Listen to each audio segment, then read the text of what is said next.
Hi, welcome back. The next if statement is nested else if statement.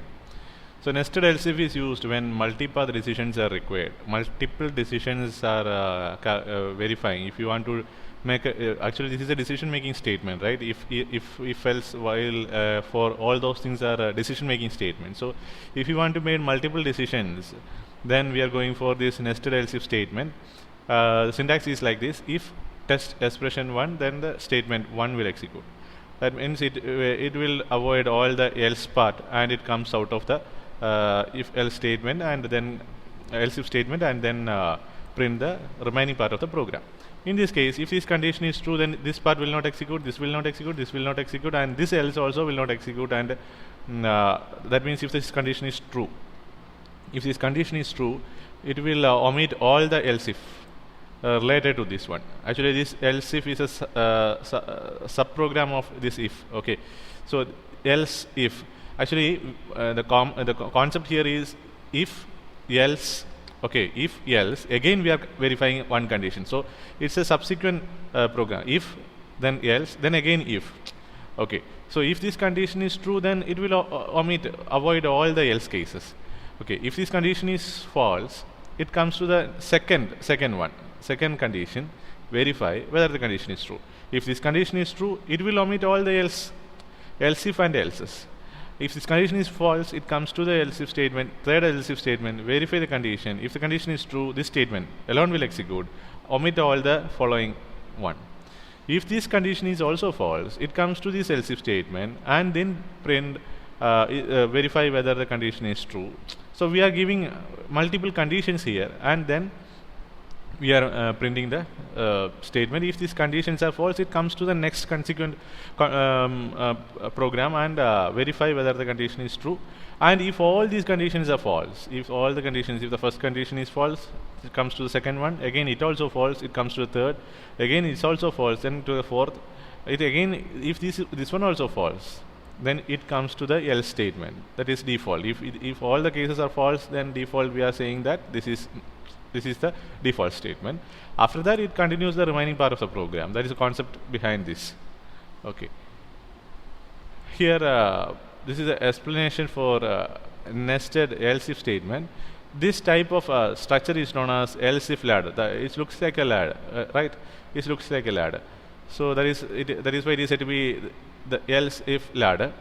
This chain generally looks like a ladder, hence it's also known as else if ladder. The test expressions are evaluated from top to bottom. Whenever the true test expression is found, the statement associated with it is executed.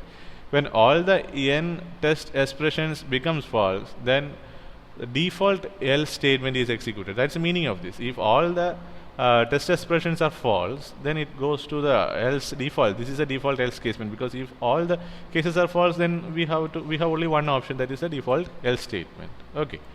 And this is an example for that. In this program, we are going to print the class. We have 4 classes here, first, second, third and fourth.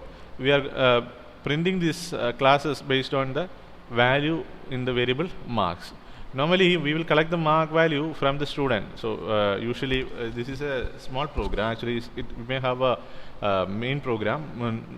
What we will do is we will collect the mark from the students for all the subjects. We will calculate the average of all those marks. I'm not discussing those programs here because our intention is to explain what is the meaning of this nested else if statement. So what we will do is we will collect the individual subjects marks and calculate the average, and that average mark will be available in the variable marks. Okay, here I am directly saying the mark equal to 70. Okay, for your understanding, normally the individual marks will be provided by the students, and we will calculate that individual average of those individual marks, and based on those average we will finalize which class he belongs to, whether he belongs to first, second or third or fourth. Okay, that's a procedure. Assume that we are having that mark and that mark is 70. Okay, this is an assumption. And remember, as a programmer, we don't know in future, while executing the program, we don't know exactly what will be the mark available in the variable marks, because it may dynamic. Based on the marks, it may vary.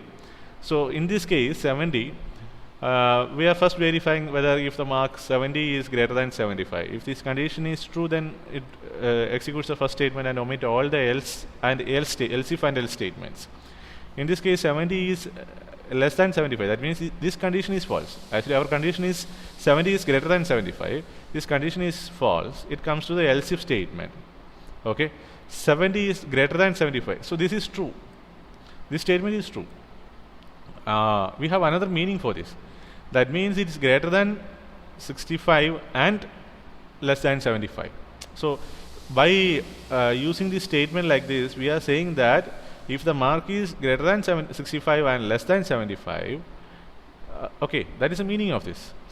So we can give an explanation like this. If the mark is greater than 65 and less than or equal to 75, less than or equal to 75, then we will print second class.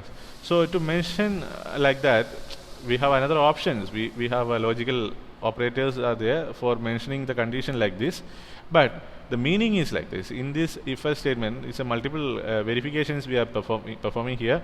So 70 is greater than 75, the condition is false. It comes to the else if statement, and if 70 is greater than 65, this condition is true, then it prints the second class and omit all the else cases. Okay, if the value is 60, what will happen? Okay, 60 is greater than 75, condition false. That means this part will not execute. It comes to the else if statement. 60 is greater than 65, again it comes to the else if statement, because this is false. 60 is greater than 55, condition true. Okay, if the condition is true, we are saying that third class, and this else will not execute. It comes to the remaining part of the program. Remember, once these conditions are verified, then it goes to the remaining part of the program. In this case, the mark is 50. Okay, what will happen? 50 greater than 75, condition false. Then it comes to the next else if statement. 50 greater than 65, condition false. It comes to the next else if statement. 50 greater than 55, again the condition is false. Then we have no other option, default option, that is else. We didn't mention any if statement here.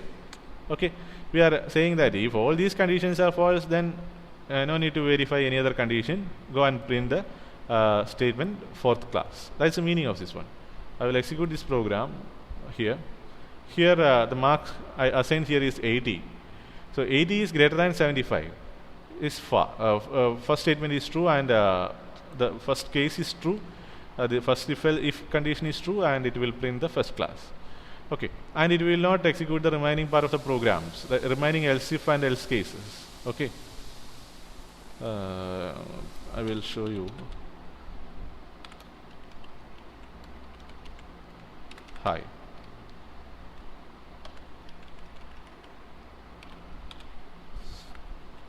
Okay.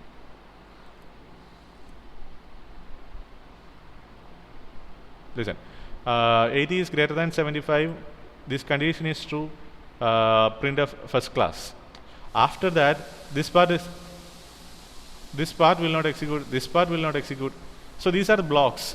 So this compiler automatically identifies the blocks like this. Listen. So this is a block. It is hidden. It's a property of this particular compiler. These are the options that are provided by this compiler, this software. Listen. So these are the block of codes. It identifies the block based on this parenthesis. Okay, listen. Super, right? Okay. In this case, if 80 is greater than 75, it's saying that first class. After that, this will not execute. This will not execute. This else also will not execute. That means the subsequent programs of this if is completed. After that, it continues the remaining part of the program. That is why printf high. That is why it prints high here. Okay, if the value is 60, just assume what will be the output. 60 greater than 75, condition false. It comes to the, if this condition false, then it comes to the else if statement and verifies 60 greater than 65. Again this verifies condition false. Comes to 60 greater than 55. Yes, this condition is true. Third class. It print third class. This will not execute the remaining part, and it comes to the printf statement and say hi. third class and high. So after, in every if cases, after the particular process is completed, it comes to the remaining part of the program. That is the meaning. So these are the remaining. This is not belongs to this if block.